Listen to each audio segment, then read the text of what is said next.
कान होकर मेरे पास आ जाओगे। सभी मजदूर अपना बोरिया बिस्तर उठाते हैं और वहां से जाने लगते हैं। तभी थोड़ी दूर चलने पर एक बड़े से पेड़ के पास वही चिड़िया जाकर उनके सामने उड़ने लगती है।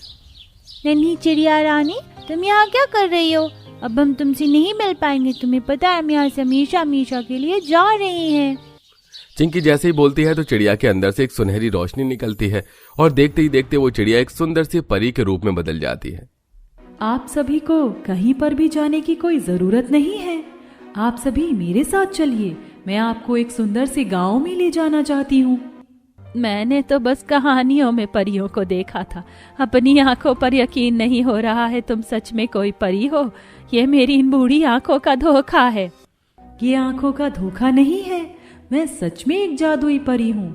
चिड़िया के रूप में मैं जब भी आप लोगों के पास आती थी तो आप लोग रोज मुझे पानी पिलाते थे और अपने हिस्से की रोटी भी खिलाते थे। इसलिए आज मैं आप लोगों की एक मदद करना चाहती हूँ। पारुल के इतना बोलते ही उस बड़े से पेड़ में एक दरवाजा बनता है, जिनके सहारे पारुल उन सभी लोगों को पेड़ के अंदर ले जाती है, जहां वो सभी एक बड़े से गांव में पहुंच जाते हैं। वहीं पारुल अपने हाथों में जादुई बीज लाती है और उसे जमीन में बो देती है। देखते ही देखते उस बीज में से छोटा सा प्याज का पौधा निकलता है और सिर्फ कुछ ही पल में वहां देखते ही देखते उस पौधे में ढेर सारे प्याज के बड़े बड़े घर बन जाते हैं और आसपास ढेर सारे जादुई प्याज के खेत होते हैं, जिसे देख अरे चिंकी, वो देखो वहाँ पर कितना बड़ा प्याज का घर है, कितना सुंदर लग रहा है ना। और जरा वो तो देखो, वहाँ तो छोटे छोटे भी प्याज के घर बने हुए, और वो देखो कितना सुंदर प्याज का झूला है। चलो उस पर चलकर झूलते हैं। ये नजारा देख सभी गांव वाले हैरान हो जाते हैं।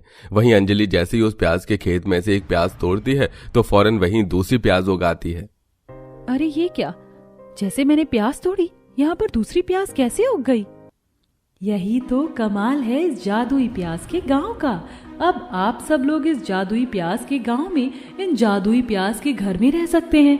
इससे आप जो भी जरूरत का सामान मांगेंगे वो आपको मिल जाएगा।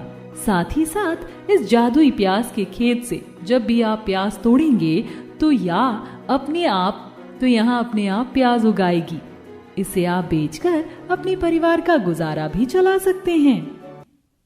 सही कहते हैं लोग कि कब आपकी एक छोटी सी नेकी आपकी किस्मत बदल दे, इसका कुछ पता नहीं चलता।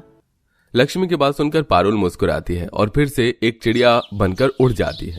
पर अब वो सभी लोग वो जादुई प्याज के घर में रहते हैं और जादुई प्याज को बेचकर पैसे कमाते हैं। सही कह रही हो चाची, लेकिन अब देखो सब कुछ कितना बदल गया है ना। ये सब कुछ सबसे जादुई प्याज के गांव की वजह से हुआ।